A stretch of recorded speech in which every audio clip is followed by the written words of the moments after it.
Okay, so it's my pleasure, and it's the honor for University of São Paulo to have Professor Andrei Marmor again in his second lecture on social conventions. This is a theme that made Professor Andrei Marmor even more famous. This is really an important contribution he made to legal theory. So we are very excited to hear you. Thank you again, Professor. Thanks, Ronaldo. So I'm going to talk about constitutive convention.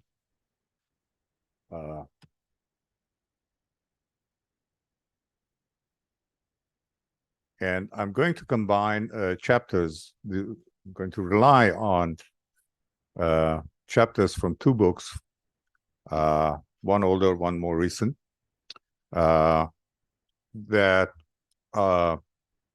engage with the issues of conventionality and conventional and constitutive conventions from two slightly different perspectives or two different kinds of interests.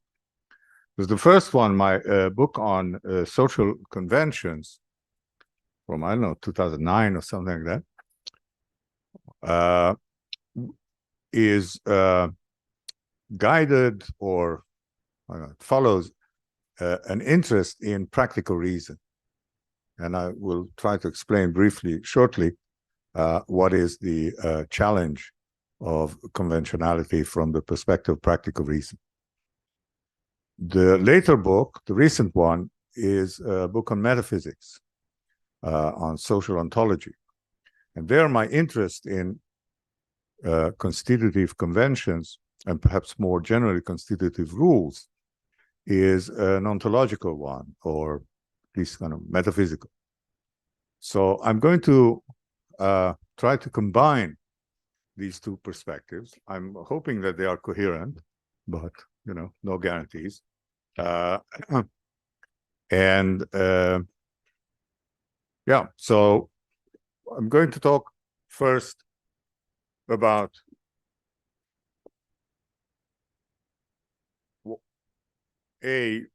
what is conventionality and why should we have an interest in it? B, why do I think that David Lewis's theory of conventions is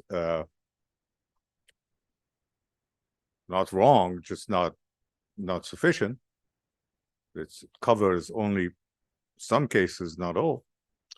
And actually, I have to ask you guys to do something. It blocks half of my view here. This, Daniel. Okay. Would you like us to? I don't know. Do some like. Okay. Well, why don't you well move to this part? How about this? Yeah. No, it's just also the light. Oh, the light. Oh, better now?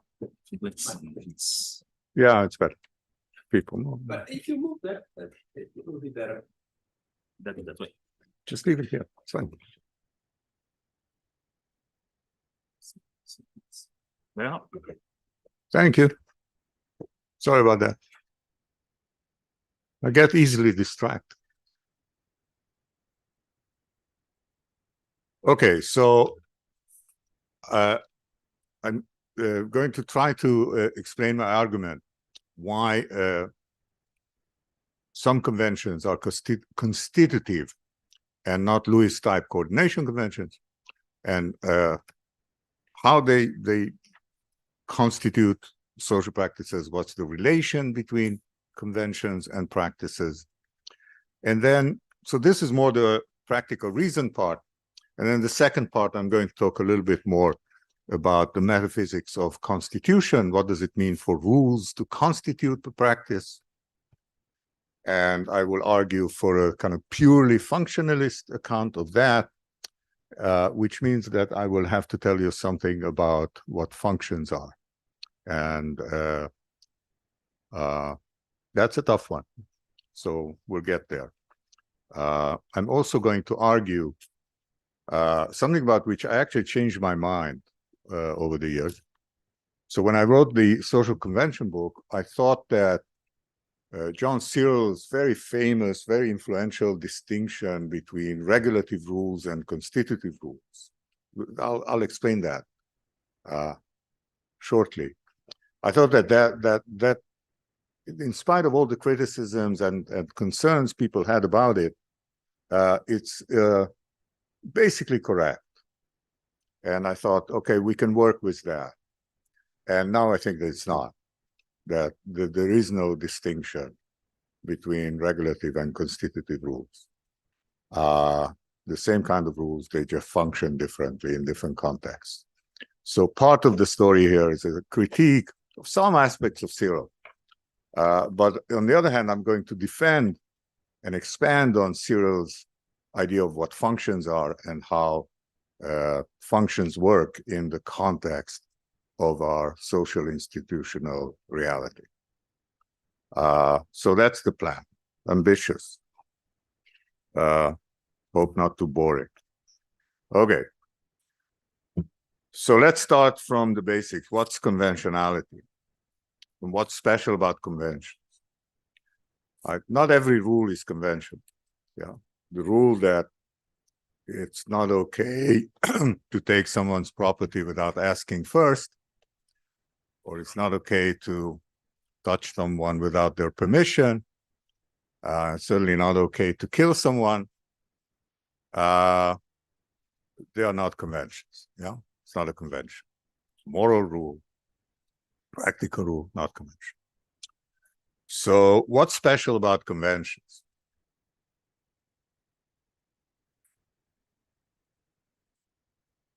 There are two features which are typically associated, rightly so, associated with conventionality, and they are very closely tied. They're in a way, they're almost like two sides of the same coin.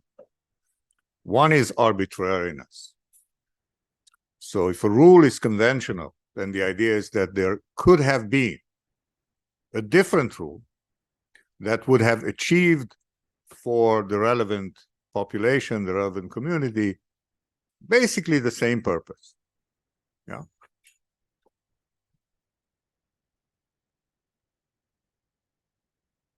So conventional rule is a rule that has some alternative that people could have followed without any significant loss in reasons, purposes, point, whatever. Second, and I hope you can immediately see that it's almost like the second side, so the other side of the same coin. Part of the reason to follow the convention consists in the fact that others follow that rule and not the alternative. And I call that compliance dependence, right? So our reasons for following a conventional rule are partly dependent on the fact that others follow that rule as well, okay? So that the combination of these, which in the book I define much more carefully, I call it the condition of arbitrariness, and then it has,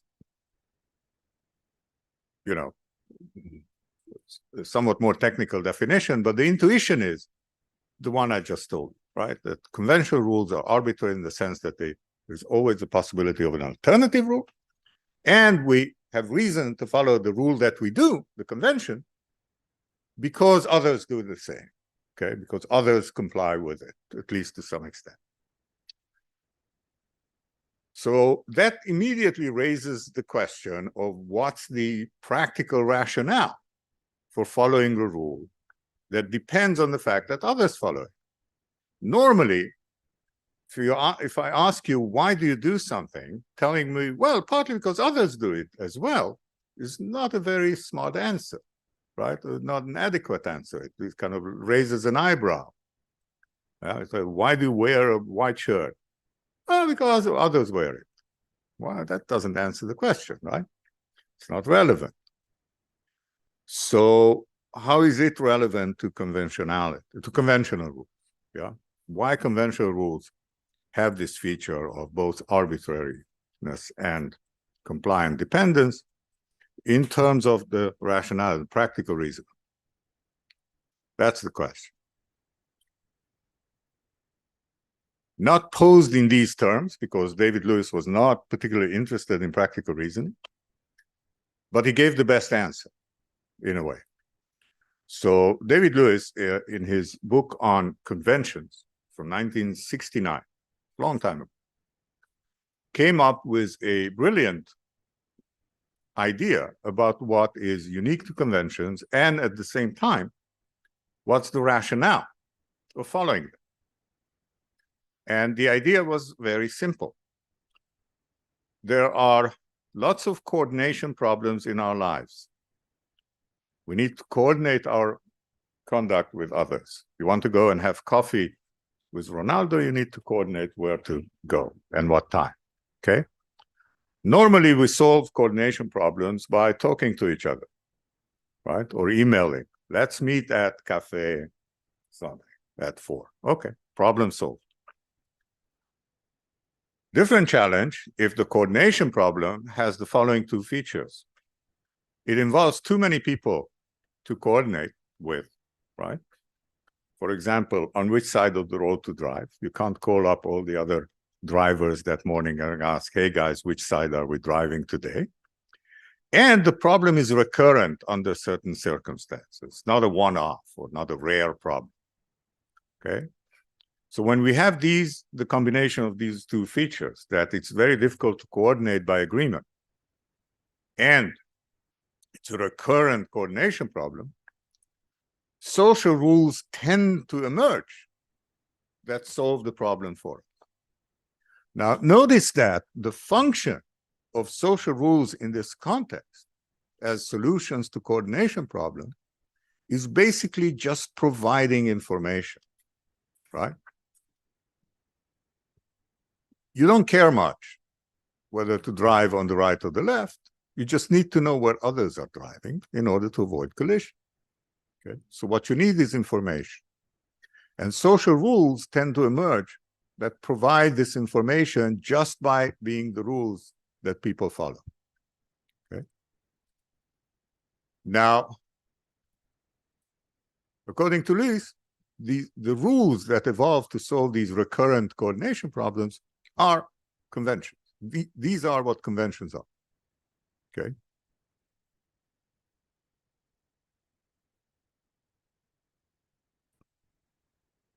Very briefly, just bear in mind that a coordination problem, we have a coordination problem, doesn't mean that we are indifferent between the various options that are available to us. It just means that it's more important for us to act in coordination with others, to know what others are doing, than any particular alternative that might be available. Yeah. So even if I have some bizarre preference for driving on the left, I just think it's, I don't know, cooler, I would still much prefer to drive on the side that everybody else does. Yeah. Even if I'm not indifferent. So it's still a coordination problem for me. Yeah. Okay. It's very easy to see how brilliant this idea is. Yeah, Lewis's. Because you think about lots and lots of examples of social conventions or convention. See that, yeah, that's what they do. They solve coordination problems for us. So they must have evolved as solution to coordination problems. Apart from the totally worn out example of which side of the road to drive, which is not mine, it's Lewis's. Well, tons of other easy examples. So think about some conventions that are linguistic, language. Yeah? For example, conventions that tie sounds to meanings. Right? So we use the word red in English to designate the color red. Yeah? In Portuguese, I'm sure it's not red. I don't know what it is, but it's not red, right? Something else. So to use the sound red to designate the color is a convention of English, and Portuguese has a different convention. So you see that they are arbitrary, yeah, because, it works in English just as well as in Portuguese. It's not that one is better than the other. And if you're speaking Portuguese, you have a reason to do what others are doing. Yeah. When I say red here, very few people understand what I'm talking about.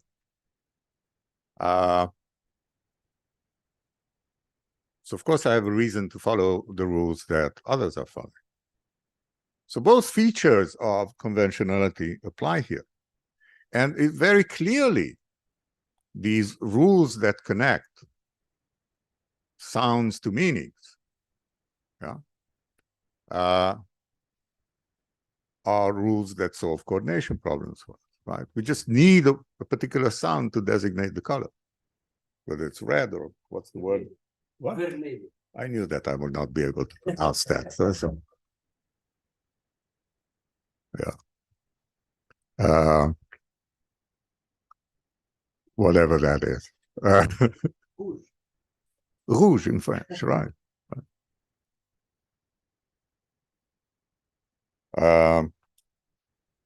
Where was I? Lost my Okay, you see that these A, that it's conventional, B, that it solves coordination problems. Yeah. So we have lots and lots of examples like that. And for many years, people thought that this is it. Okay. David Lewis gave us a totally convincing theory of what conventions are. We can work with that and move on to other more important things in life. Okay. So why not? Yeah. And the answer is that Lewis's theory, I think it's correct as far as it goes. It just doesn't go far enough. It doesn't cover enough ground, because we have many kinds of conventions, many examples of social conventions where it doesn't make sense to think of them, of their rationale and emergence, as solutions to coordination problems. Okay? Just makes no sense. So I apologize again for using a worn-out example, but in this case, it's mine. Chess. Take the game of chess. Okay, it's just an example of a conventional game. Not all games are conventional. Yeah, you can invent a game and play it, and that's fine. It's not a convention. But chess is a conventional game, right? We can call the game itself as a kind of social practice people can engage in or not engage in. And it's constituted by rules, right? You want to know what chess is, you need to be told what the rules are. May not be enough. I know the rules. I'm a terrible chess player. So it may not be enough to know the rules, but without knowing the rules, you don't know what the game is. So obviously, the rules are in a way constituted. The game is constituted by its rules. But the rules of chess as conventions, and I hope it's intuitively clear that they are conventions, are not responses, are not solutions to coordination problems. They do not respond, in fact, to any problem. So here's the thing. For Lewis's theory to work, for his account to work, there has to be a time sequence. There has to be a time when there is a recurrent coordination problem. Yeah. And then at some point, a convention emerges that solves the problem for the population in question. Yeah.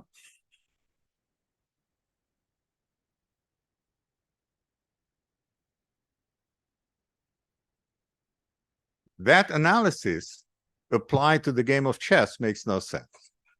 We can't say, oh, there was a time when people were just sitting, facing each other and thinking, okay, we have a problem here. I want to play by these rules. You want to play by those rules. So somehow the rules of chess emerged to solve that problem.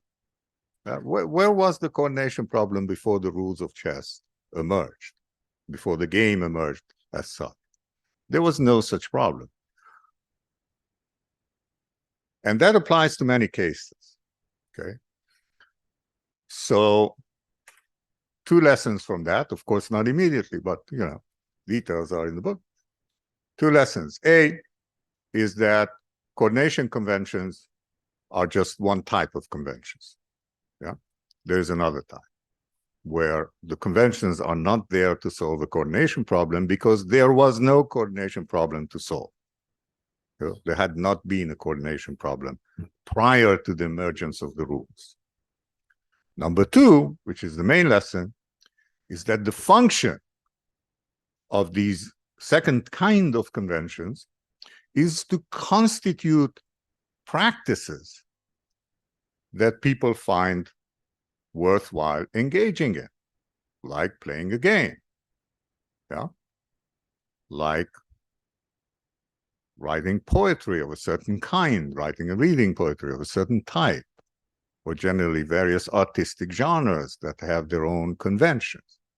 Conventions of artistic genres, you know, the conventions that determine what's a realistic novel, or the conventions that determine what's an epic poem and what's a lyric poem, and so on and so forth, are not there to solve coordination problems. They are there to enable certain practices to be possible, so the practices that people can engage in.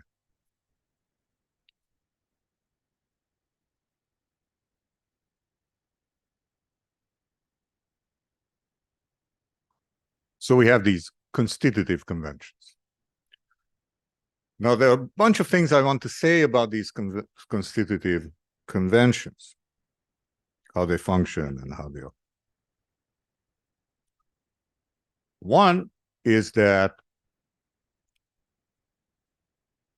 the relation between the rules, the conventions, and values is much more complex and more interesting than in the case of coordination conventions. In the case of coordination conventions, there is a coordination problem. The assumption is that we have reasons to solve it. So a solution would serve a certain value. The value is solving that coordination problem.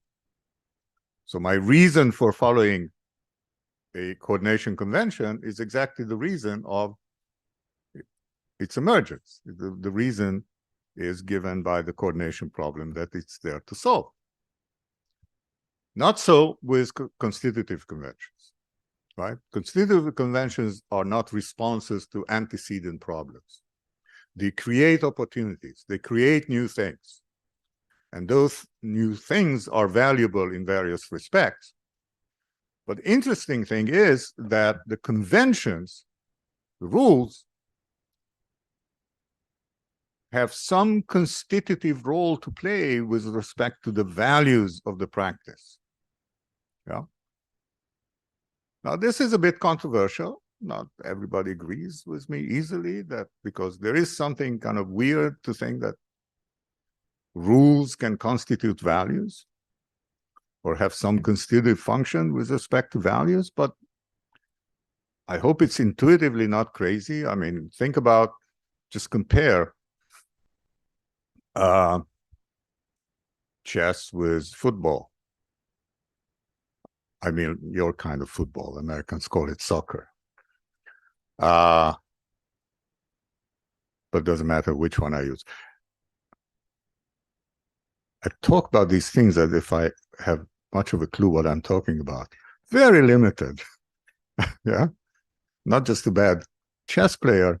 I know even less about football, but enough to give it as an example. So these are two kinds of games, competitive games. They have a lot in common. There are similar kinds of games in many respects. They are constituted by very different sets of conventions. And those conventions, to some extent, constitute the kind of things we value about chess and about football, which are different, right? So without the conventions that constitute the game of football, there are certain athletic performances, there are certain athletic forms of excellence that we could not have possibly valued. Yeah. And of course, the same about chess. There are certain computational and memory skills that are valuable in the context of chess, and because the rules constitute certain things that we can value that we could not have otherwise valued. Okay? So there is an intricate relation here between the rules and the values of the practice. Here's the second thing that's important to understand about constitutive conventions. And again, these are ways in which constitutive conventions differ from Lewis-type coordination convention. So you can have a Lewis-type coordination convention that's kind of one-off, not related to anything else. There's a coordination problem, there might be a convention that solves it. Okay. And it doesn't have to be related in any systematic way to any other thing. For example, I don't know, there's a narrow bridge somewhere in the countryside. Two cars cannot cross at the same time, so a convention might have emerged that those who come from this direction get a right of way.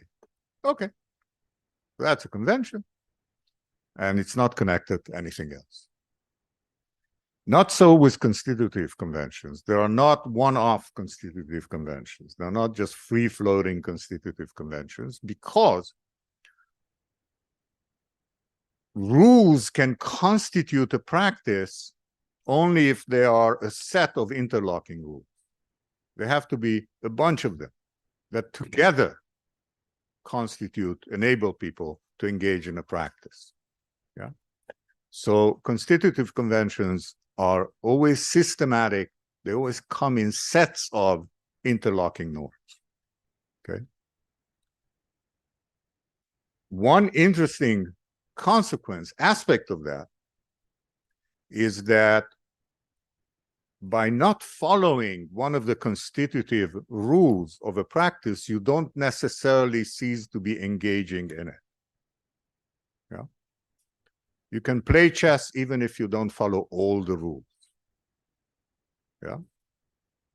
And you can certainly speak English or Portuguese even if you don't follow all the rules of English or Portuguese or whatever. Yeah.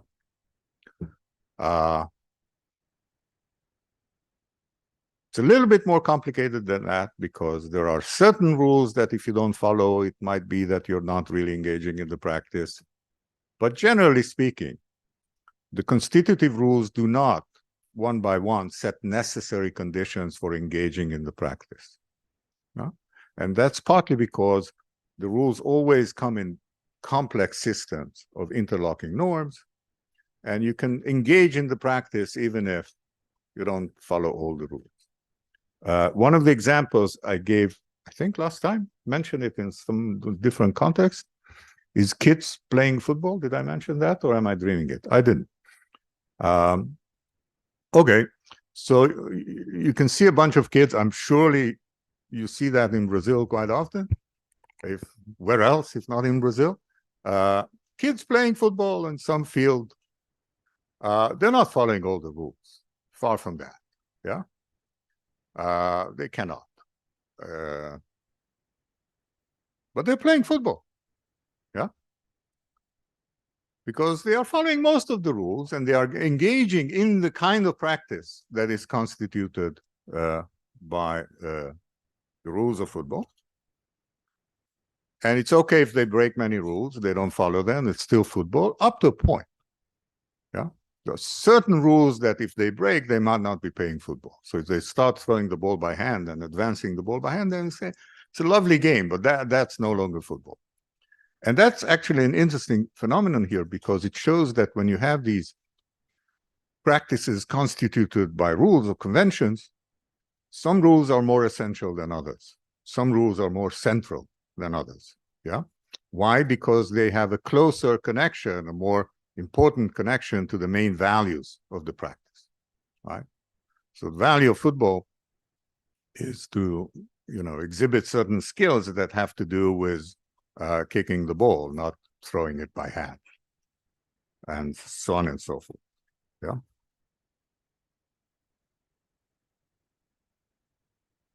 Okay.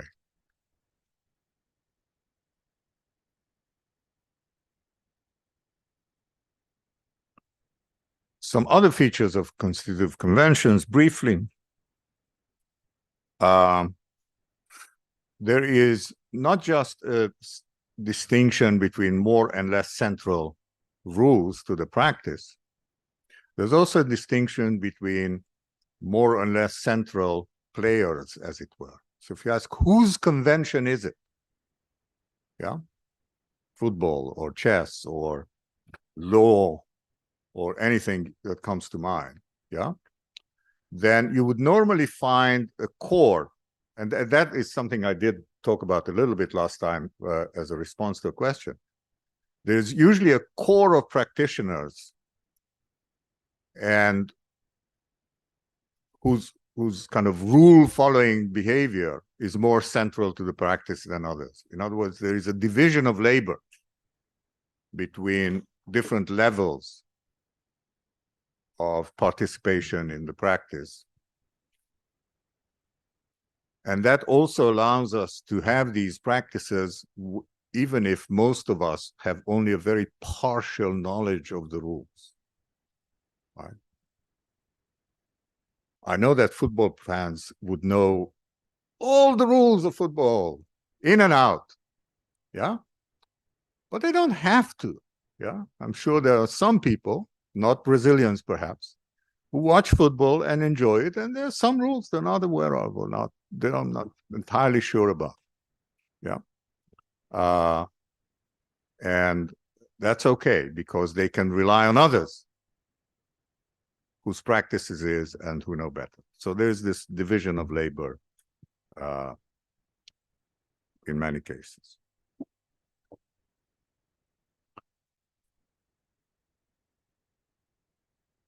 Two more points before I move on to more metaphysical issues.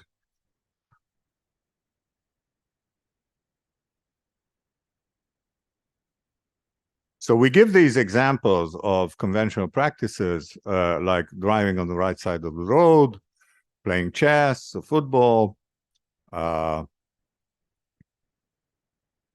things like that. It's okay.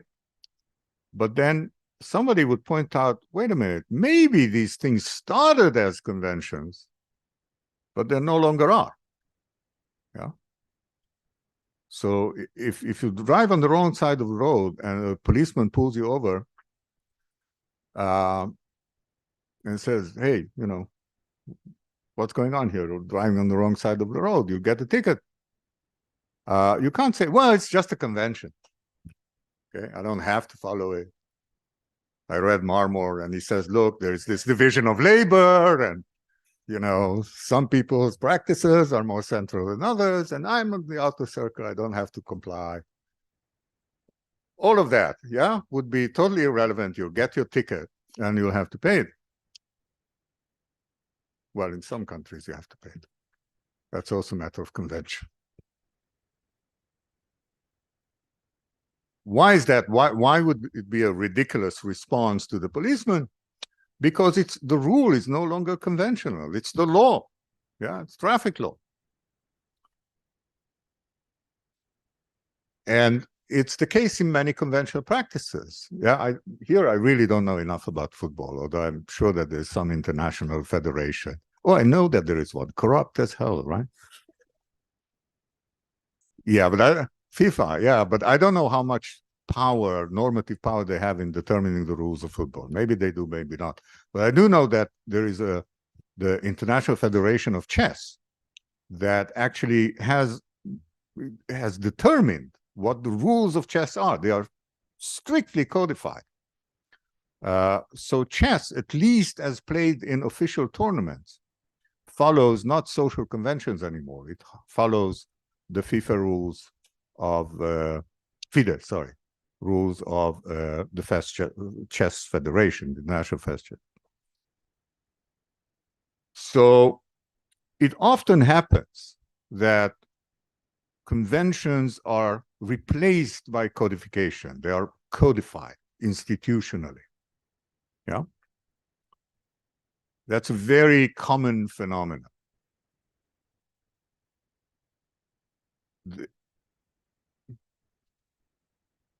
To interesting aspects of this process of codification. Number one is that there are two kinds of codification, and they entail something quite different in terms of practical reasoning. There is a kind of codification that I call legislative, which is the kind that happens, for example, on which side of the road to drive, or chess tournament regulations and things like that, where the institutional rules just replace the conventions and kind of push out the conventions from that domain, at least with respect to a certain population, right? And then the rules we follow might no longer be conventions, they might just be laws, regulations. But there's also a kind of codification that I call encyclopedic, where the rules are not there to replace the conventions, but to report on them,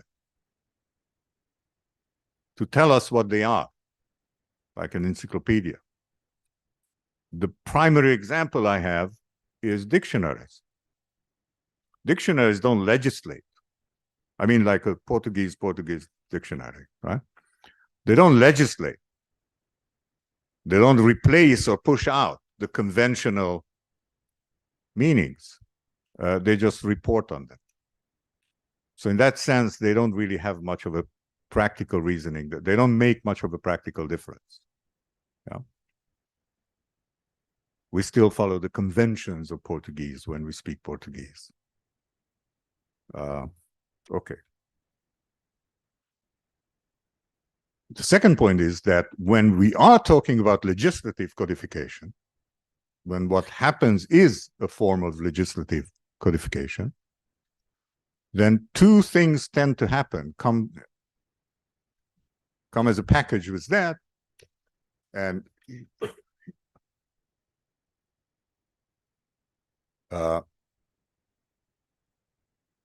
here rely on something that comes from H.L.A. Hart that I'm sure you're familiar with. What tends to happen is that we get a social institution that comes with what Hart calls secondary rules. And the point of secondary rules is to create institutions that make it much easier to change the rules. Yeah. And they tend to create a mechanism for enforcing the rules, adjudicating disputes about them and enforcing them, sanctioning, breaking the rules and things like that. Okay? But that tends to come with legislative codifications. That tends to come when social practice is turned into an institutional one, yeah? Where we have not just constitutive conventions, but also a whole set of secondary rules that create a mechanism for changing the rules and enforcing them, etc., etc. Okay? Well, of course, the law is the primary example of that. The final point about constitutive conventions, which is really, really important.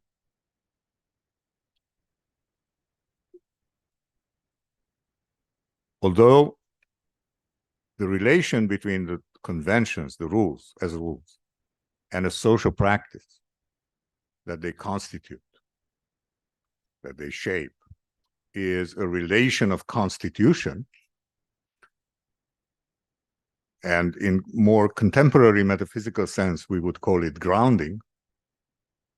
I won't go into the details of what metaphysical grounding is. I will go in the last lecture a little bit. Anyway, this constitutional grounding is only partial. It takes more than rules to constitute any kind of social practice. Yeah? Think about the university as an institution. Forget about legislative codification and all that. Let's bracket that. Let's assume that many aspects of what we do here in this institution, including this talk, are constituted by convention. Yeah? There are conventions about what's a workshop. There are conventions about what a university degree is. There are conventions about tons of things that we engage in. But somebody who doesn't know what a university is and just given the list of all these conventions, yeah, would still have no idea what a university is for and what why is the University of Sao Paulo an instance of a university like Oxford, even though they really don't look the same, they don't function the same in countless ways, etc. Yeah. So how can we tell that the University of Oxford and my university, Cornell, and São Paulo University, in spite of all these differences and differences in are examples of the same kind of institution? Because institutions and practices, and that's true about chess and everything else, take more than rules to function and to sustain.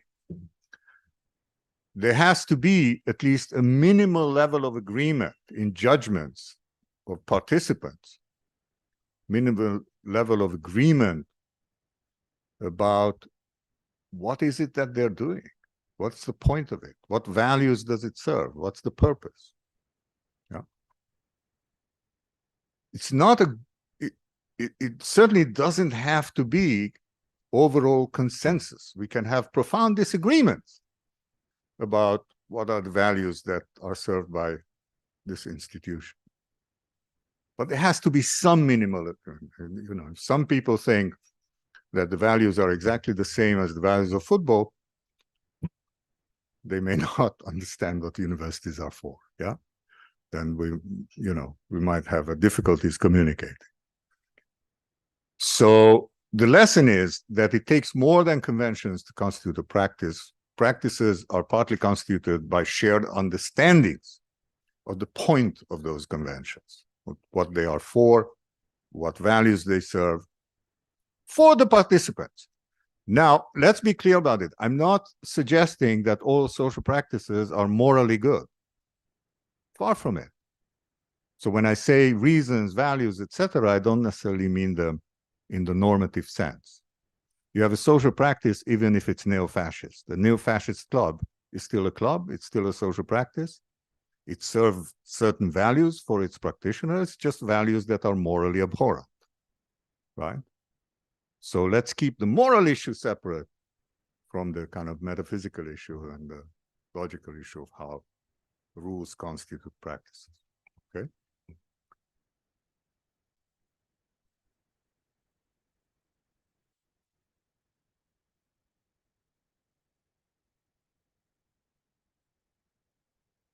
So now I want to move on to a little bit to the some metaphysical aspects of that and some criticism of Cyril. But maybe before I do, if there are questions of clarification, not objections, you'll have time at the end. That's great. But if just something is not clear from what I said, please raise your hand now. We'll devote a few minutes to that.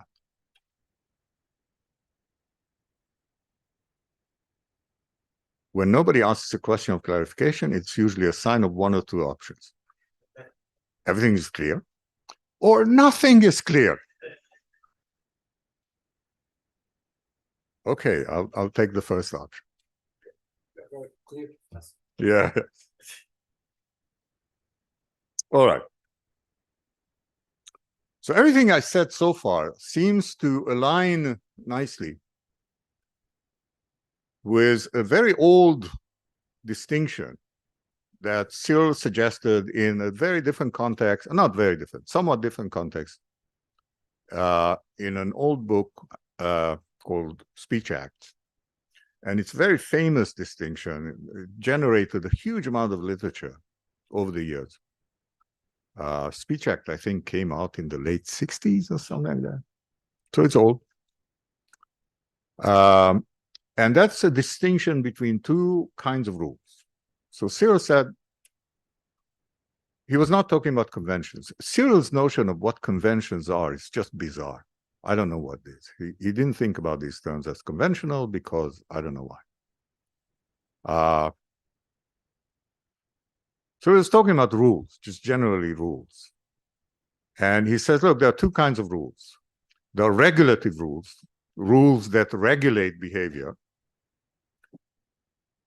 tell us what or how to do things, like the rule drive on the right side of the road, or the rule, I don't know, don't steal, don't take things without permission, don't touch without permission, etc. These are regulative rules. And then there are constitutive rules, rules that constitute new things, new kinds of activities, like chess. Rules of chess are constitutive rules. They don't regulate, as Searle put it, antecedently existent behavior. And one mark of it, of the distinction, according to Searle, is the following. He says, look, the no drive on the right side of the road is something that you can explain. You can describe the behavior, you can describe the conduct of driving on a particular side of the road, regardless of the rules. Yeah. You don't have to invoke the rule to explain what someone is doing when they drive on the particular side of the road. But things like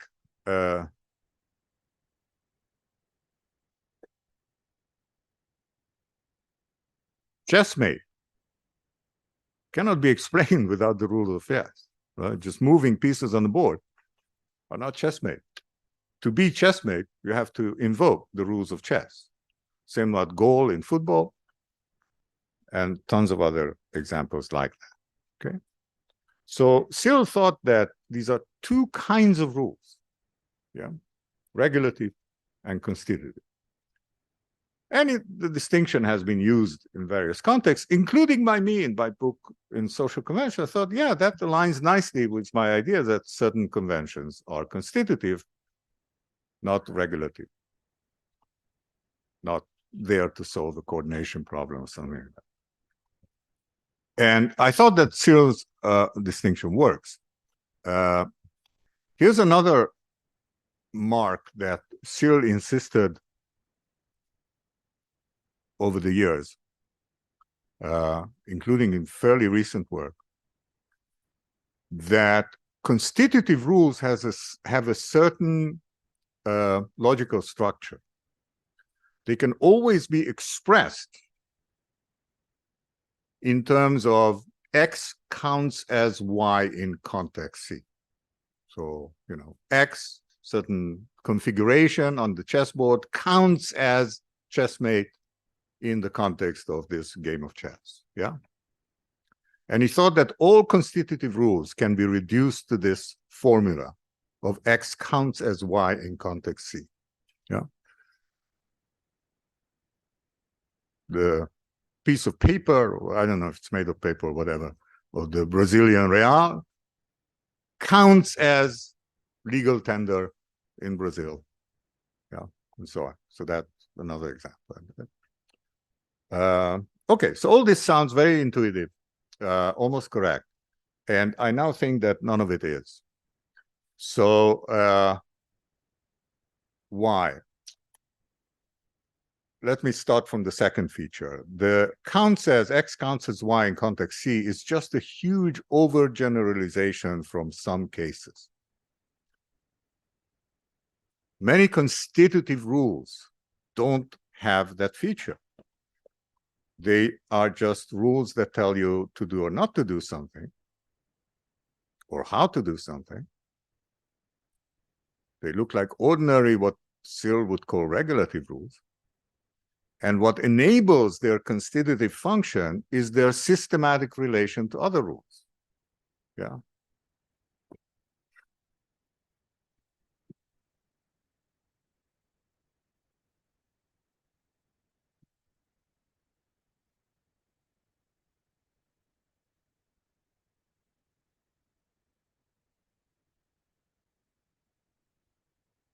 Thou shalt not have sex is a constitutive rule of being a monk or a nun. Yeah. sexual abstention. Yeah. It does not have the structure X counts as Y. It's not related to that structure. It just tells people what not to do. And it's related to a whole bunch of other rules and beliefs, etc., and has some constitutive relation to what being a monk, for example, is. Or I like the example better. If you want to know what is kashrut in Judaism or halal in Islam, you will not find rules of X counts as Y type. What you will find is a whole set of do's and don't do's. Yeah, don't do this, don't do that. Do this, do that. You wouldn't believe how many rules there are that constitute kashrut. Dozens. Okay.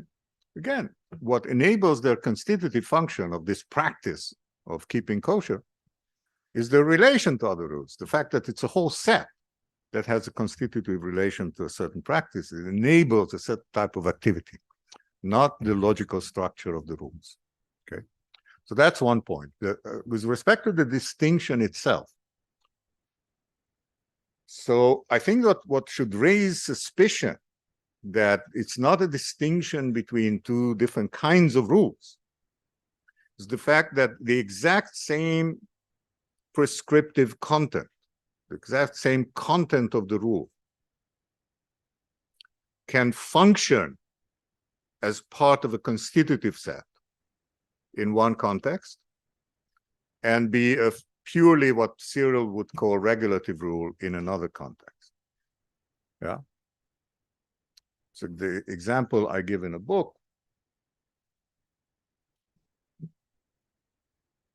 but I can give others. Take off your hat, please. Yeah. Well, when you see that sign or somebody tells you that in line to the airport security, it serves no constitutive function. They just want you to take off the hat because they want, to see that you're not hiding anything underneath. Yeah. No constitutive role here whatsoever. But when you're expected to take off your hat entering a church, then the same rule does have constitutive relations to a certain practices. Yeah. Some type of courtesy, something you're expected to do as showing respect for the religion in question. And the opposite in when you go into a synagogue. Okay. So the content of the rule is the same. And the question, whether it's constitutive or regulative, is a question about function. Yeah. Just how does it function?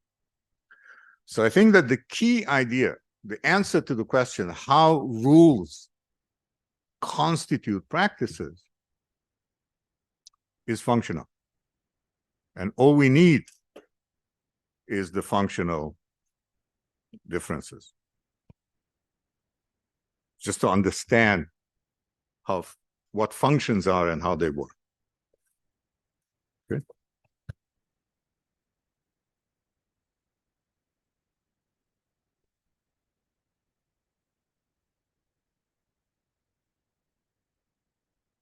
$15 minutes.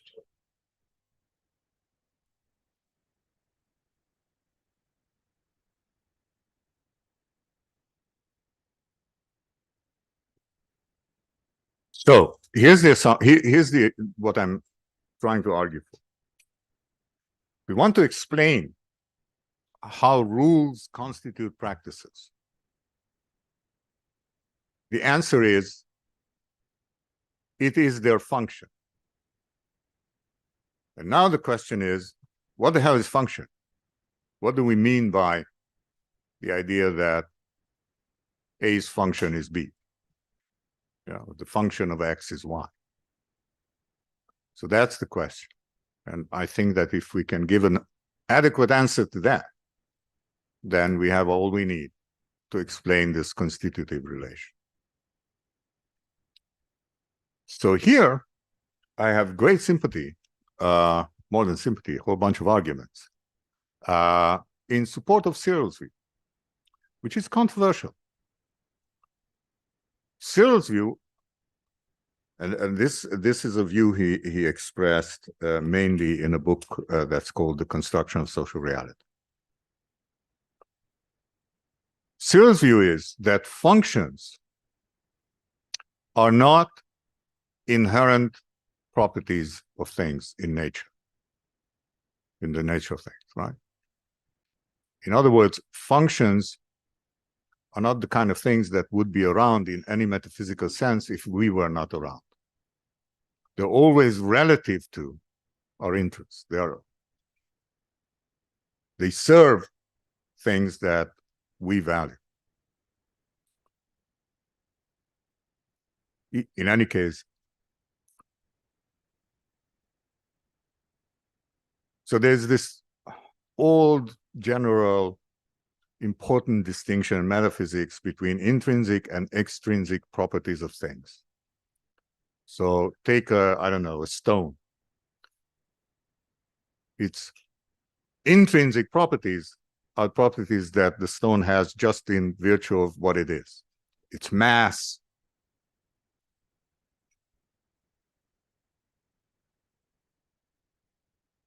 things like that.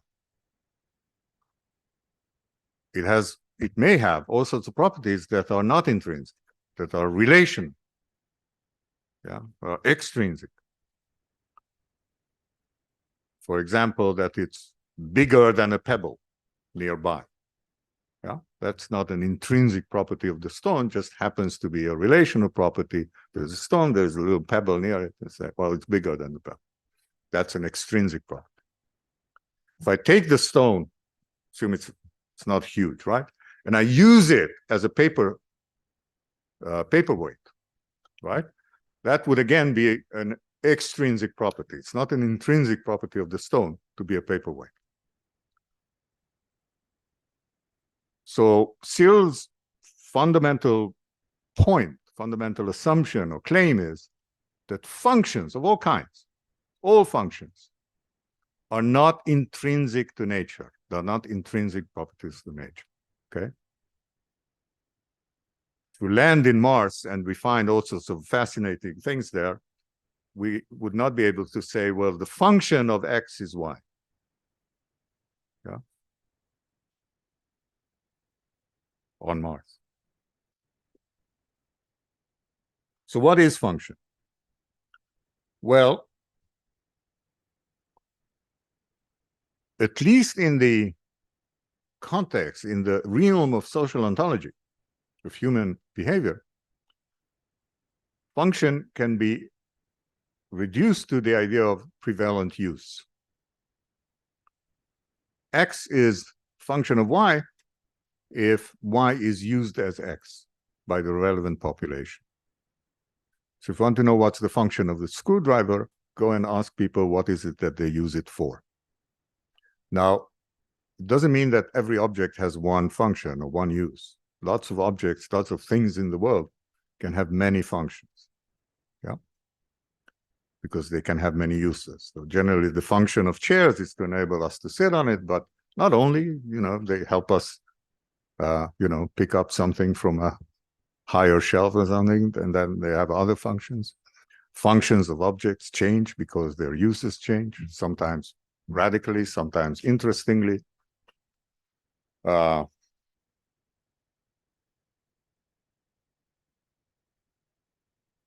Ronaldo would remember there used to be pipe cleaners. Remember? They're kind of like, what is it? Like a metal string with some cloth around it.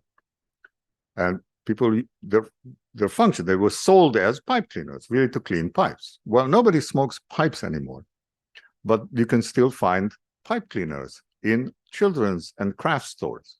Turns out that they're very useful for crafts and games. So they change functions. They are now something else. They are something else because they have totally different functions. Okay, so that's cool, not the problem. The idea is that functions are uses, ways in which we use things, right? So if I pick up a stone and use it as a paperweight, then the function of the stone is to be a paperweight, because that's how I use it.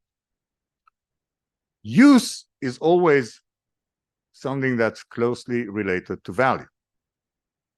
Right? We call it the added value of function. Every function, in terms of practical use, adds some value to the relevant object. So imagine that this is a piece of stone, a little stone. Okay. Before I picked it up, it could have had some value, aesthetic value. Maybe it's a very beautiful stone, I don't know, but it could have had absolutely no value for me.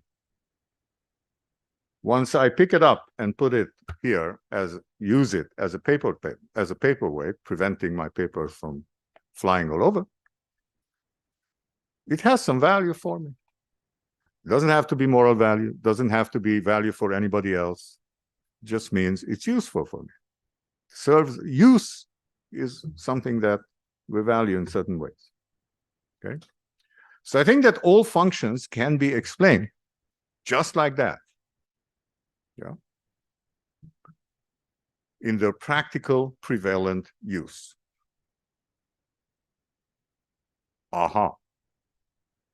Many philosophers would say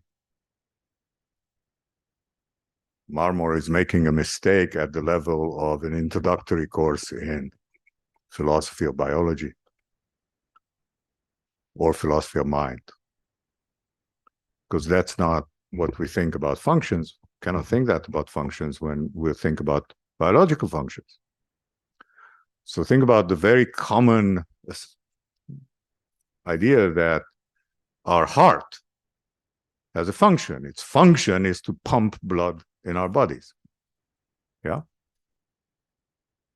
So it would be very awkward, kind of bizarre to say that we use our heart in a particular way, right? We don't use it. Our body does not use the heart to pump blood. The body just functions in a certain way. I mean, just things happen. In other words, there's a big issue here. It's controversial of how to explain these kind of functional explanations in the context of biology. Just as a footnote, as an aside, I would say, we do not need functions in evolutionary biology. It's actually one of the great ingenuities of Darwin that we can have a completely mechanistic, non-functional, non-teleological explanation of evolution. We use the word function. We can say that, you know, the function of the beak of the bird is to pick up food and things like that. But these are kind of explanations that not at the foundational level. They're almost like metaphorical. They help us to see things in relation to other explanations. Okay? So when we say that the function of the heart is to pump blood, the reason we can say that is because the idea of a pump is something that we are familiar with. There are pumps, similar contraptions in nature and artifacts that we use, that are used in similar ways, and that kind of enables us to organize reality in ways that are easy for us to understand. But it doesn't make the idea of function intrinsic property of hearts. Hearts just do what they do.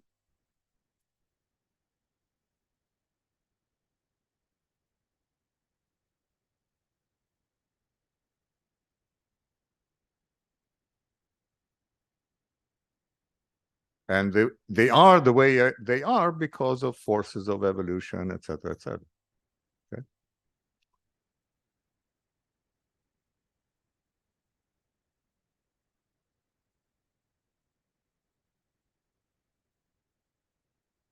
more point of agreement with Cyril. So Cyril says, I think, helpfully so, that whenever we have functions, functions come with a vocabulary of success and failure, of better or worse, right? So if I pick up a stone and use it as a paperweight,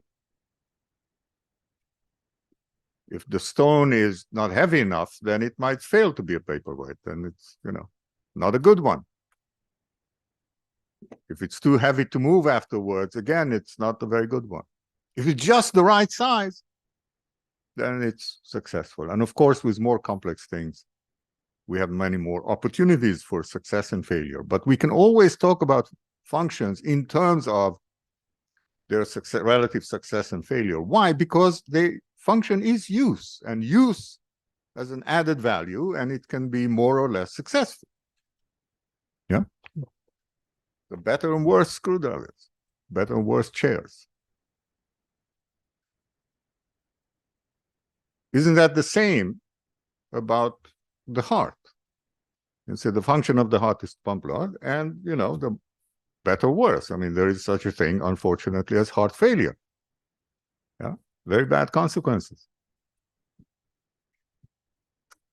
So Cyril rightly says that they are success and failure only relative to our interests.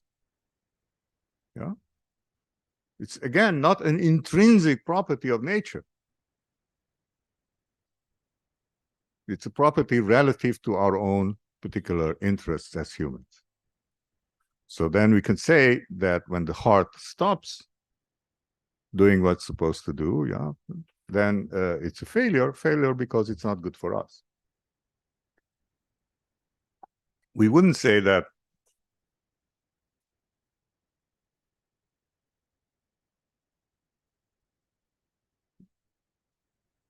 when the virus does not infect us with flu, it's a failure. Yeah?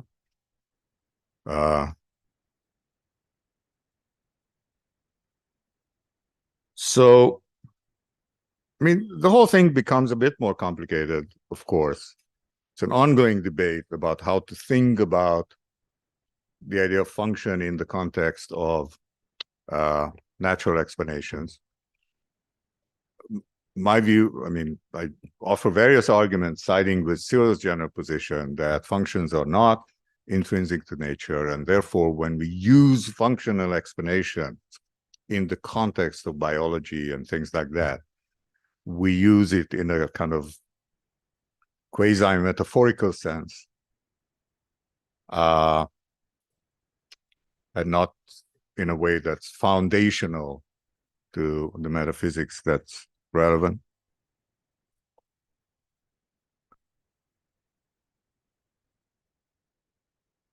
Anyway, even if we think that, okay, so it's wrong in that respect, we have to admit that there are that at least we can say, okay, there are two kinds of functions. There is function in natural biology, might be X, and there's function in the context of social ontology. And there, the idea that function is use is enough. Okay?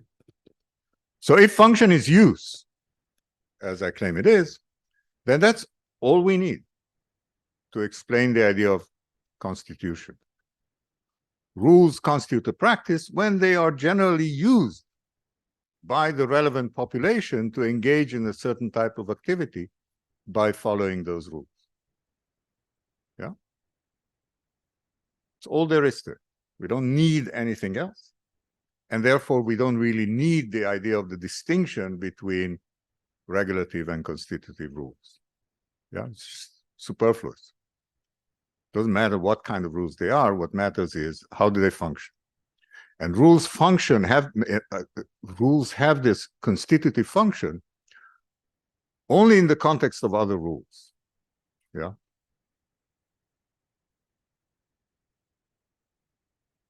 It's only part of a system of interlocking rules. Yeah.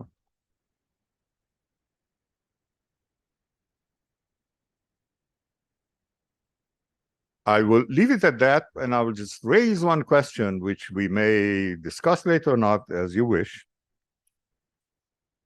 Suppose everything I said so far is correct, and suppose that the explanation of what functions are is adequate in terms of practical use and its added value for those who use it. And suppose that's all we need to explain social practices. Use, the idea of use, to use something in a certain way, normally entails deliberate use. Yeah. And if that is correct, it might entail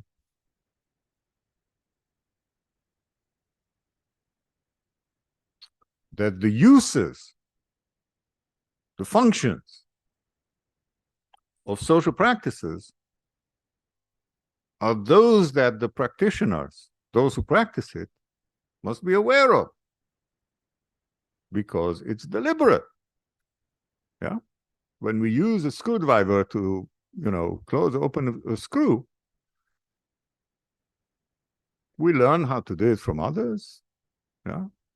We can explain what we're doing to others. It's all on the surface. It's all part of our deliberate conduct.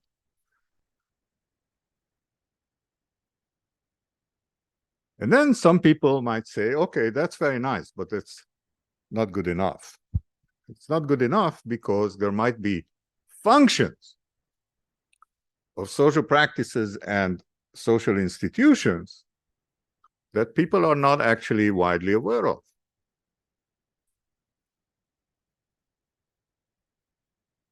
In fact, sometimes there might be cases where a practice can fulfill the function that it has, partly because people are not quite aware of it.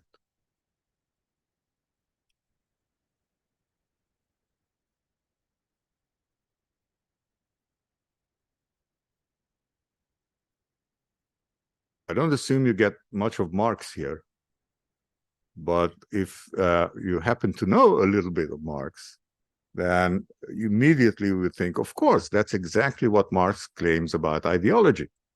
Yeah, the function of ideology is to mask the reality. The reality is class struggle, and our real interests are interests determined by our social class. And all the rest, the state, the arts, the law, all that is, in traditional Marxist terms, bullshit. No. It's ideology. It's false consciousness, right? But it can be, the ideology can fulfill its function of masking the real interest only because most people are not aware of it. Most people think that we really have interest as Brazilians against, I don't know. You guys don't have enemies. In other words, nationalism is really our interest, or, who wins the football game is really our interest, and all that. Now, you don't have to be a Marxist to think that there are cases where social practices have hidden functions. A great deal of the critique of racism is based on the idea that people are not always aware of their racist biases. A huge amount of feminist critique of various social practices and institutions is based on the idea that there are hidden functions of various social practices. So the idea that there might be hidden functions is pretty central to a lot of social theorizing. And the question is whether thinking about functions as use fails as an explanation of that. I don't think it does, and I have an answer to that in the book, but we can discuss it or not as you wish. Okay, I should stop. I should have stopped 20 minutes ago. Sorry.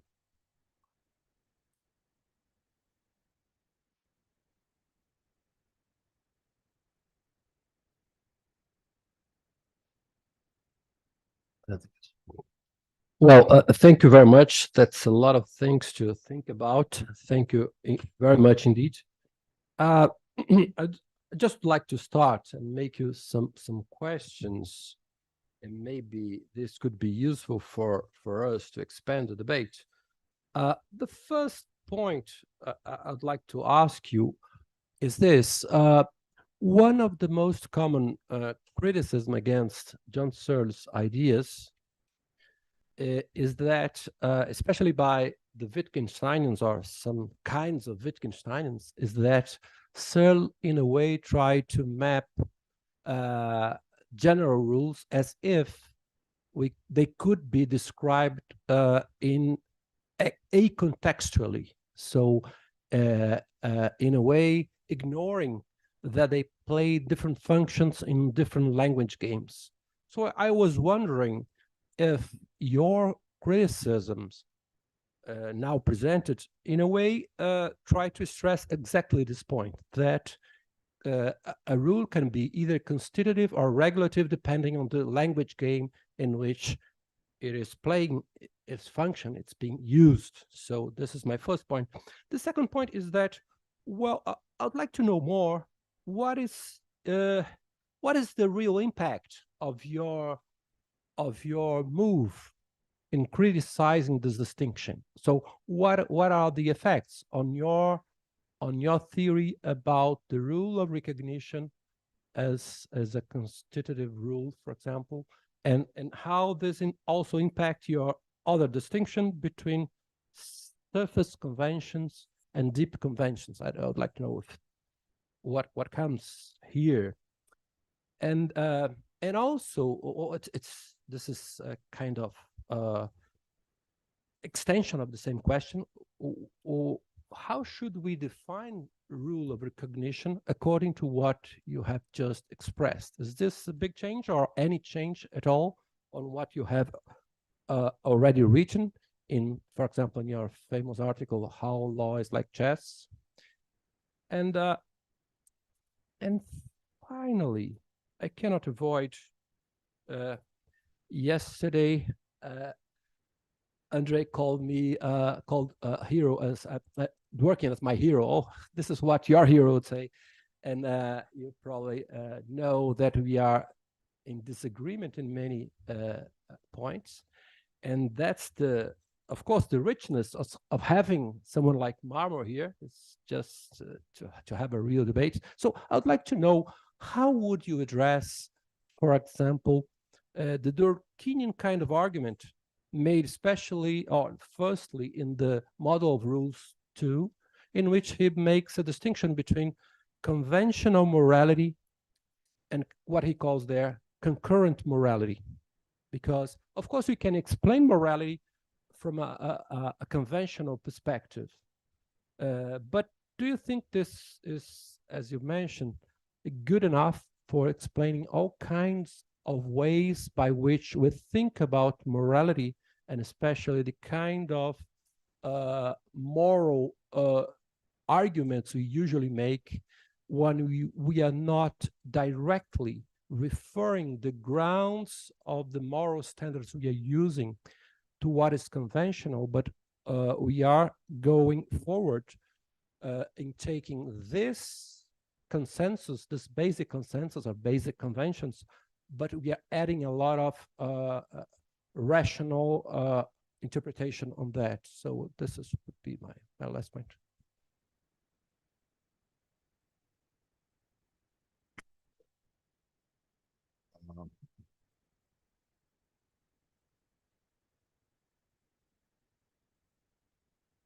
Okay, so in order.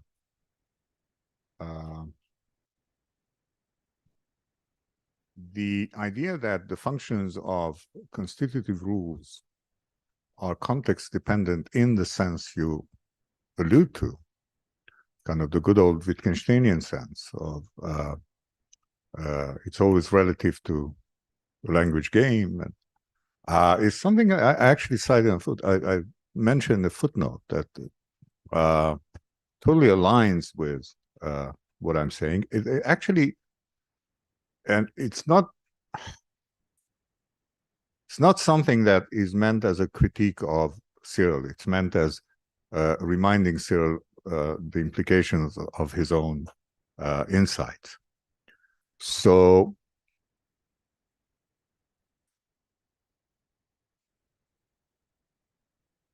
it's an old theme. I think in this respect, happy to buy this kind of idea of Wittgenstein, and not just Wittgenstein, the whole Gilbert Ryle was more explicit about that you cannot understand the function of these constitutive rules without realizing what exactly is the role they play relative to other rules in the vicinity. And I think that's correct. I don't think it undermines Cyril's point. I mean, maybe.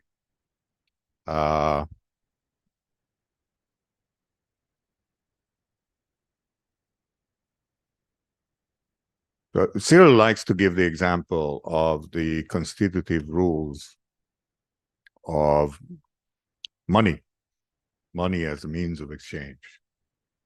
And this is for him the classical example of, the constitutive formula of X counts as Y in context C. So the dollar bill counts as means of exchange in the US and most of the rest of the world. Okay. Nothing wrong with that, yeah? What's wrong is to think that this sort of, you only see part of the picture. Think about how was money invented? The invention of money. This actually, we know something about it. Not enough, we know something about it. We know that roughly the time, if I remember correctly, roughly 4th century BC. We know roughly not roughly, more than roughly, the geographical area. Greek islands along the coast of what is now Turkey. There's some controversy which island it was. And we know that at some point they started to mint coins, silver mixed with alloy coins, doesn't matter, let's say silver, and use it as means of exchange, okay? So we can say, okay, here's a moment where X counts as Y, yeah? This coin now counts as means of exchange, yeah? Yeah, that's true. But it can only have this function relative to a very complex commercial conventions and ways of doing things that existed prior to that, right? It's not that there was nothing and suddenly, oops, we have coins that count as means of exchange. There were tons of conventions and rules and practices about means of exchange, and then there's a change introduced by using coins, okay? And later by printing dollars or whatever. So it's always, yeah, I totally agree. In this respect, the Wittgensteinian story works fine, and Cyril should have recognized that more clearly. And then perhaps he could have seen that the functional explanation is enough. We don't need these logical distinctions. Rules of recognition.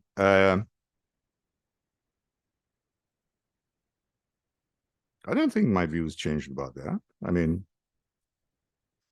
I think that everything I say here about constitutive conventions can be applied to constitutive conventions legal systems. I never thought that there is one rule of recognition. That never struck me as something that makes much sense. The law is an extremely complex social practice, and there are lots of rules, constitutive norms that together in a systematic way determine what counts as law around here, who makes it, how to make it, how to change it, etc., etc. And yeah, I think that, unless proven otherwise, everything I say about constitutive conventions applies to rules of recognition. The distinction between deep and surface conventions, again, I don't think it's affected, but have to spend some time explaining the distinction because it's not totally intuitive. But I don't see why there would be any problem with that. I mean, the only concern might be for those who have some idea what the distinction is about. Some people might doubt that deep conventions are conventional, that well, okay, but then the problem is with the distinction, not with the idea of constitutive conventions. Maybe there are no deep conventions. I think there are. I think that I can show that there are conventions that, in order to practice them, will have to be surface conventions, and they are still compliant with the complex condition of arbitrariness. The quick answer to Dworkin's conventional stuff is that here there is just a matter of ambiguity. The word convention and conventional, mostly conventional, is often used in a very different sense than the one we're talking about here. It's often used to designate something that just the way things are done here, yeah, or ways in which people, certain things that people think that is the right thing to do. So to say that, to talk about conventional morality is what Hart would call positive morality, as opposed to critical morality. It's just to say that these are the moral norms that people in a given community believe that are the true moral norms. Yeah, and they might be wrong about that. And that's the way in which I think Dworkin uses conventional in this context. So when you talk about conventional morality, it's what Hart would call positive morality. But that's a very different sense of convention than what we're talking about, right? Is the next function? Can it be used? Yeah. Okay, go ahead. So, As a microphone. I was thinking, let me just get to. So, maybe we can back two or three questions. Is that a good for you? Sure, I'm fine. Okay. So I'll be really quick so everyone can ask the questions. So I was thinking about the definition of function as prevalent use. And the question that occurred to me, I was trying to work that out in my mind, is the following one. Right. So we have function as understood as prevalent use. And the thing is, when we use things, we're actually acting with an intention to do X, Y, or Z, right? So my doubt was about if the idea of intention, of having an intention to do something, might play a role in explaining why it makes no sense in this more technical term to say that the heart has a function, because obviously enough, the heart has no intention. And if that is the case, connected to the other question about the other point you made about things having functions, even though we are not aware of those functions, we can make sense of that idea if we understand that, right, we might not be aware of that function, but some part of the relevant group might have, and that's why the whole stuff about ideology makes sense in Marxism, for instance. So I was thinking about how the idea of intention might help to clarify these distinctions, why it makes no sense to speak of functions in the natural realm, and how we can make sense of the idea that things might have functions of which we are unaware. So that's my question. Before I forget, it's just one sentence. I largely agree. Yeah, I largely agree. I think that we have to be careful with the distinction between acting with an intention and acting intentionally. So intentionality in the second sense is one way in which we can articulate what's deliberate, you know. So there has to be deliberate use. It's very difficult to talk about non-deliberate use. But deliberate use doesn't mean that it has to be used with the intention of. Just has to be intentional action. So that is something I employ in the book as part of the explanation. And then it would be, yeah, I agree with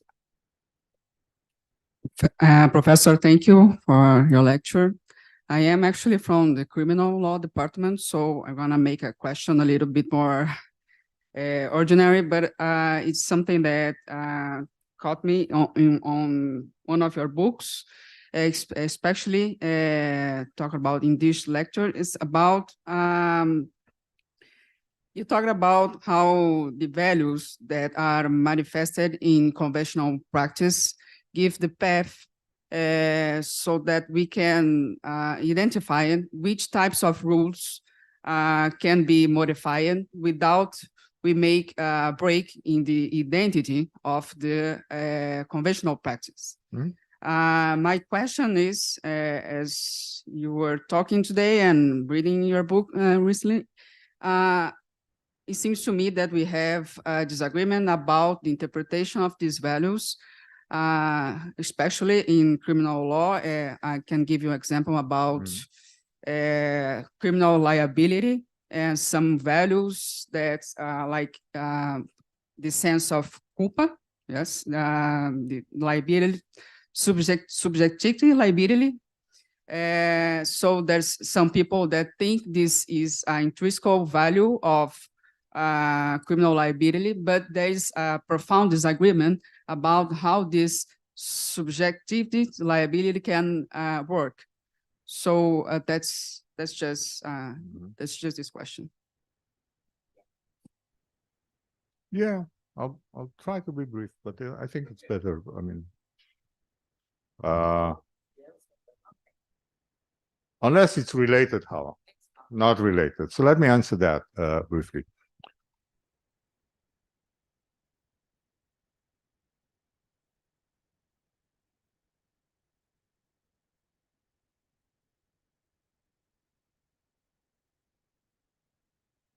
There are a couple of points that connect here, right?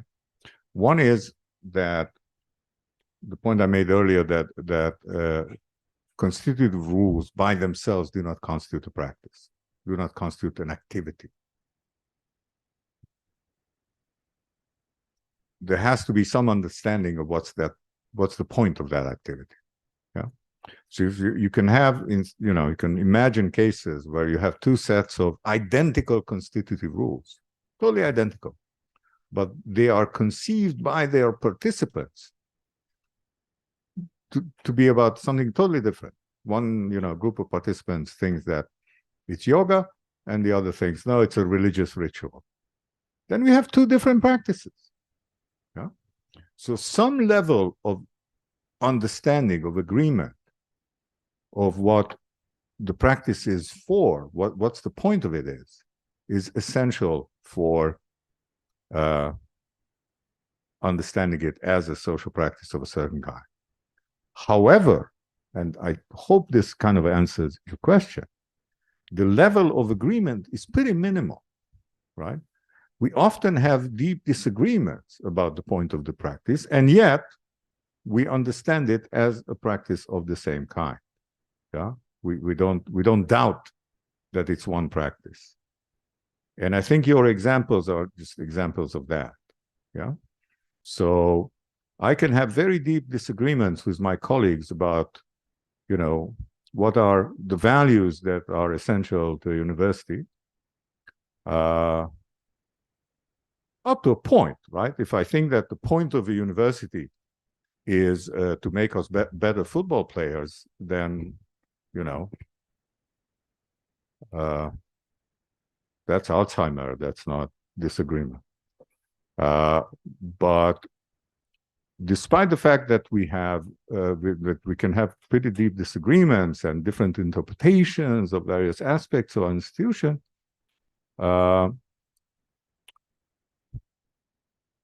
we are still talking about the same practice. Yeah. And that's closely related to the point. It's essentially the other side of the coin, of the point that constitutive rules don't set necessary conditions for participation in the practice, right? Substandard English is still English. Yeah. So we can have interpretative disagreements, even pretty profound ones, and yet engage in the same practice. Hope it answers at least partly. Okay, now I don't know if it was Sorry, not what's your name? Elisa. And yours? Clarissa. Clarissa. Well, I'm Yeah. sorry, I don't know. I have two questions, and maybe one was indeed related to the one that Elisa just Go ahead. posed. So they are internal questions. I think. I mean that I maybe I didn't fully understand what you said, and I'm trying to grasp it more in a more profound way.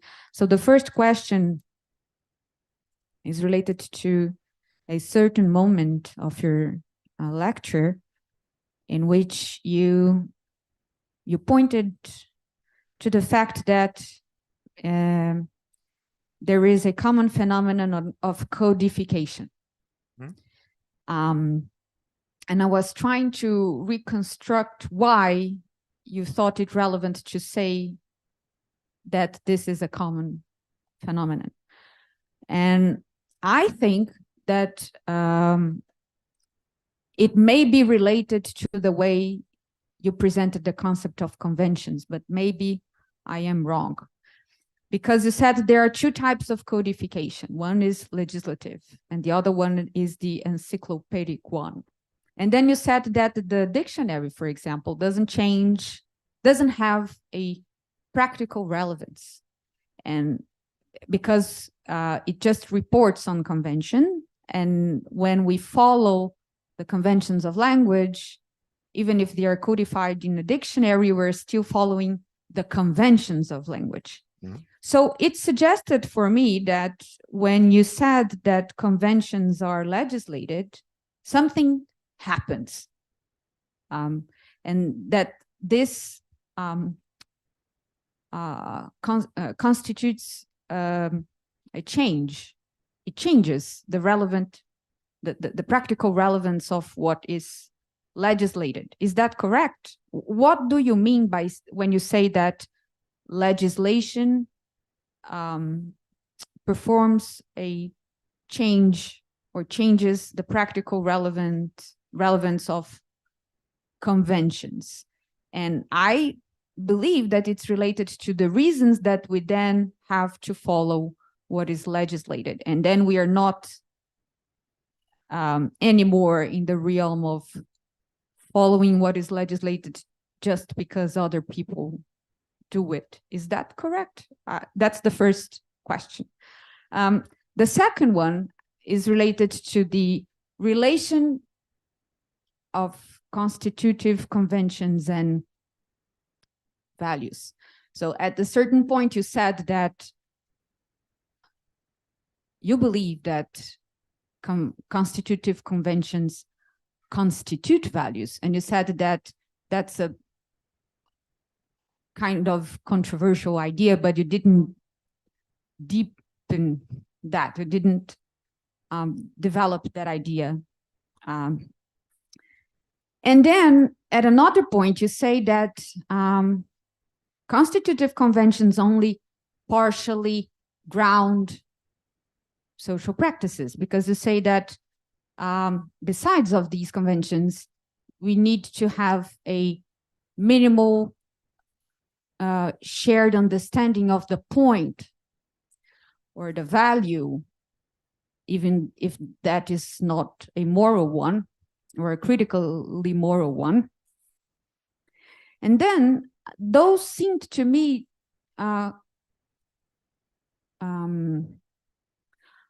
two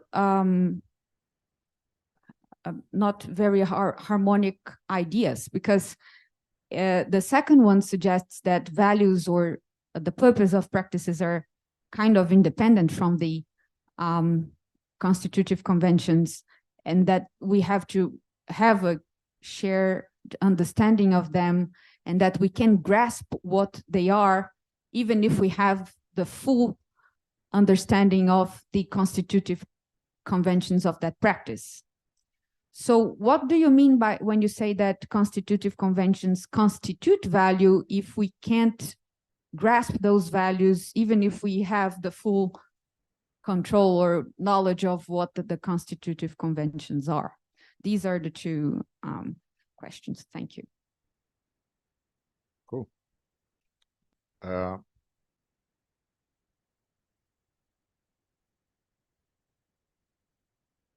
What's the practical difference of codification and The legislative type, right? yeah? Well, both types, because your example about dictionary is not it's an encyclopedic type, yeah? Well, I understood that you said that the dictionary doesn't pose that the dictionary is not practically relevant. At a certain point, you said that it doesn't change. I'm not telling you not to buy dictionaries. Oh, no. Yeah. Or but not to use that them. it doesn't have an impact on the reasons we have to Right. follow Right. what they report on. That's what I understood. Yeah. But I may be No, that's incorrect. That's what I mean.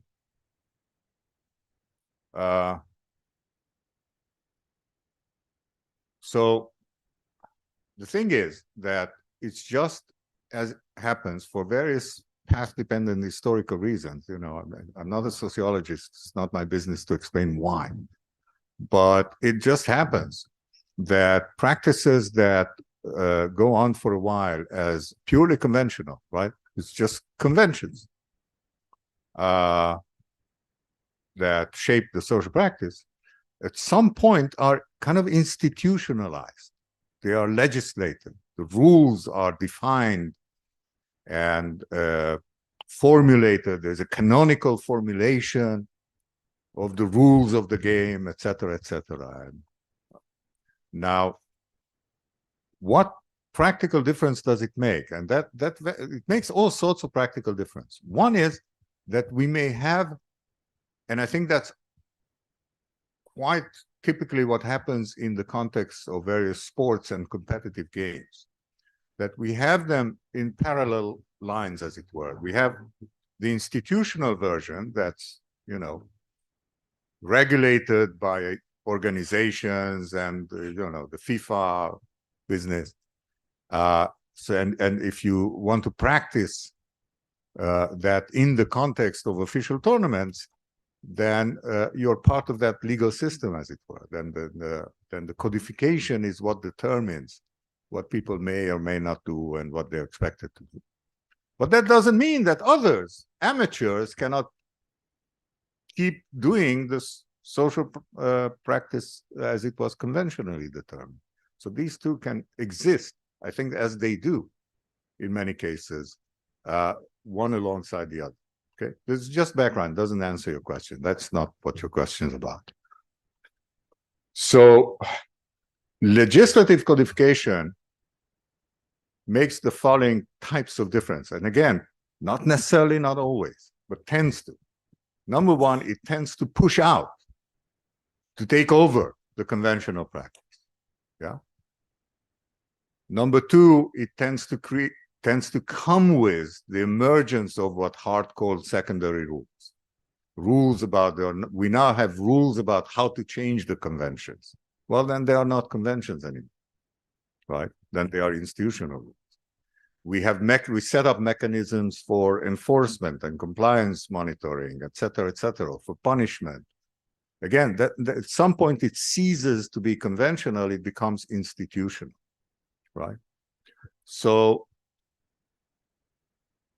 let's assume that the kind of story we tell about the law as conventional is acceptable to you, then you wouldn't think that the legal system is a set of conventions, right? The legal system is a highly institutionalized social practice. And it may have some, I think it does have some conventional foundations, yeah? But most of it is not conventional anymore. It's just rules and laws and constitutions, et cetera, et cetera. It's an interesting question, okay, which may interest only legal philosophers.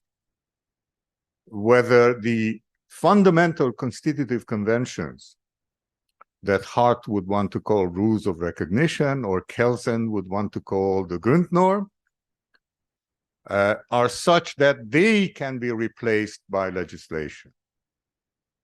And my answer would be no, because we can only have legislative mechanisms if we have some conventional grounding of what counts as legal around here.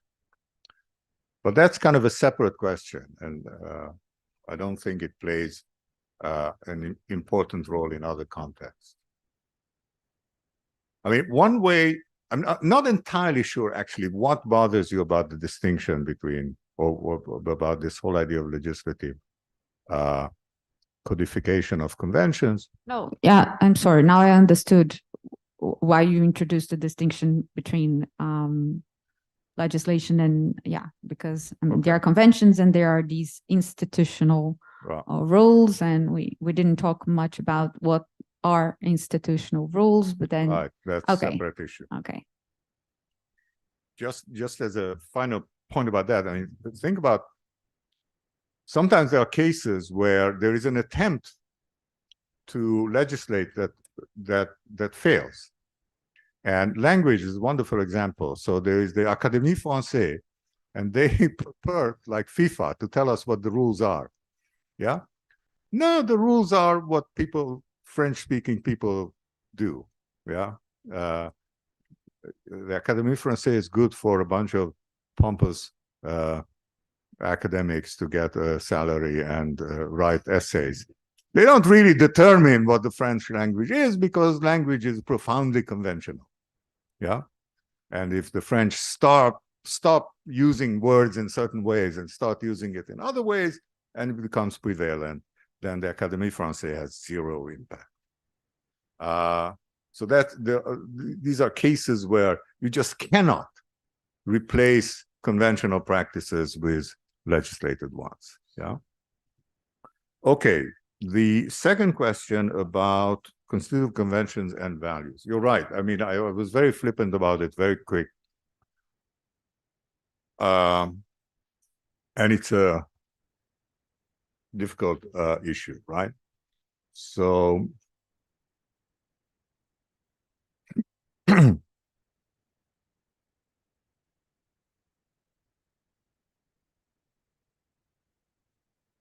I'll start from the end. How this idea that constitutive conventions partly constitute certain valuative aspects of the practices we engage in, reconciled with the fact that constitutive rules are not sufficient by themselves to constitute a practice. Well, it doesn't mean that we have to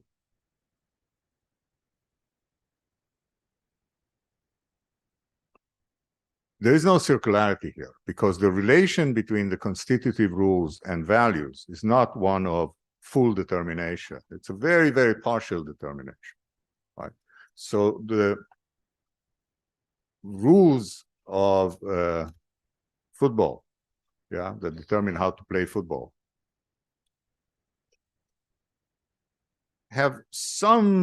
they contribute to certain aspects of the game that we value, right? They make certain types of athletic excellence valuable that would not have been valuable but for the practice of playing football.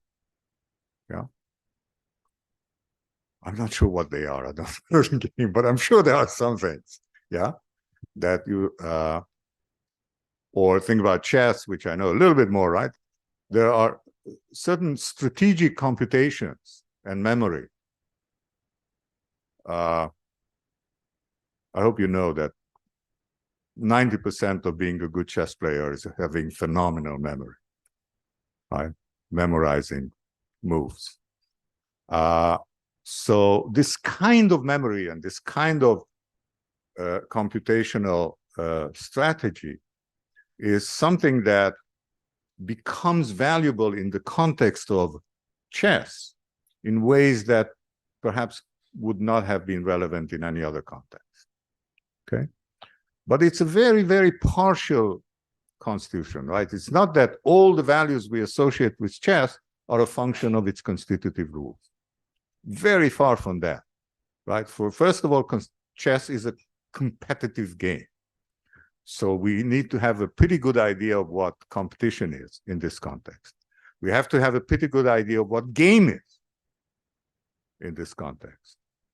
And unlike Wittgenstein, I think that games have defining features. They're not a family resemblance concept. It's not that, it's all over the place. No, we have a pretty good sense of what games are. So all these values don't depend on the specific values of chess. Yeah. Does that answer your question?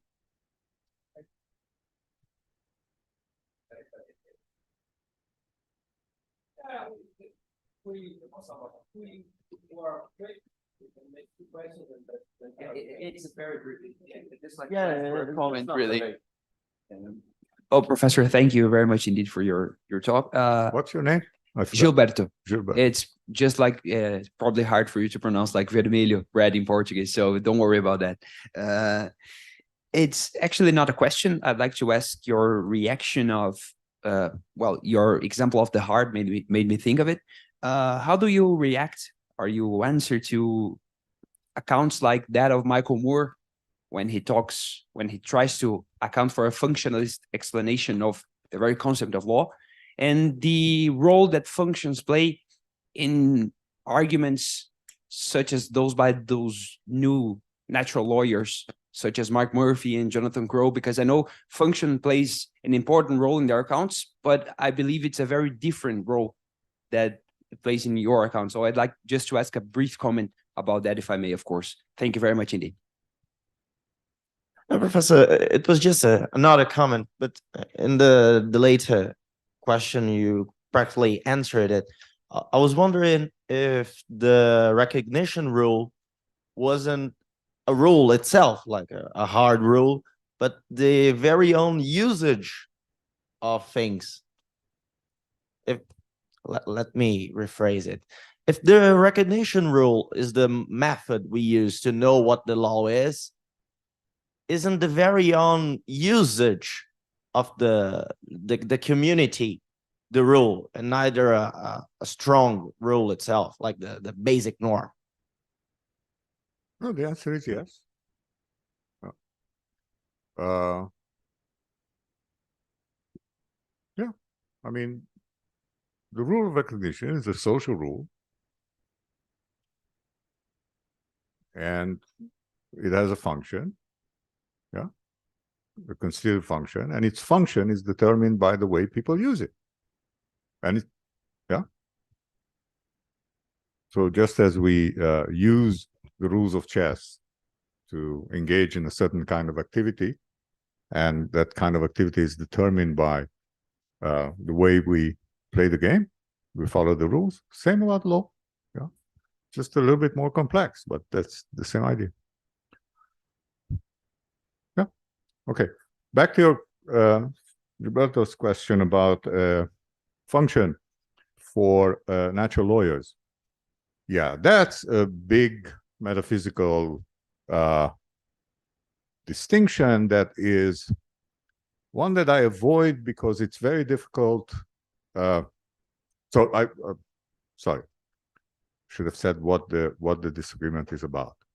Some philosophers and thinkers following Aristotle actually think that there are aspects of nature which are which have purposes as their intrinsic properties. So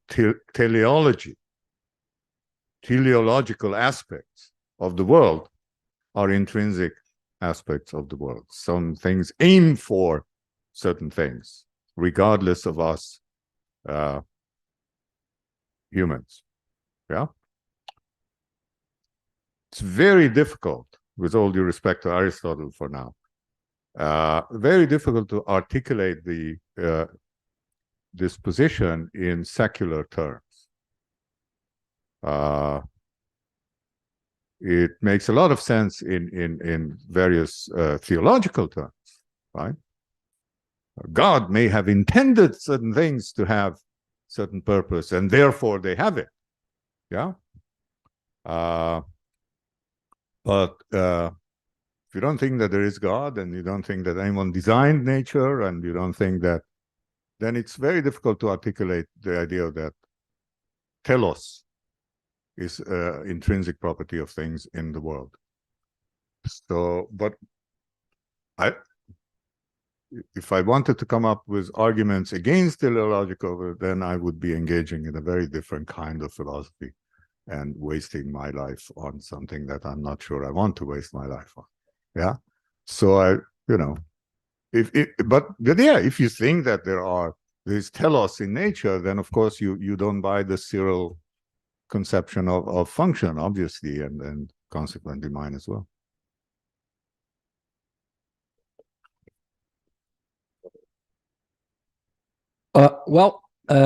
Once again, thank you very much, Professor Marmor.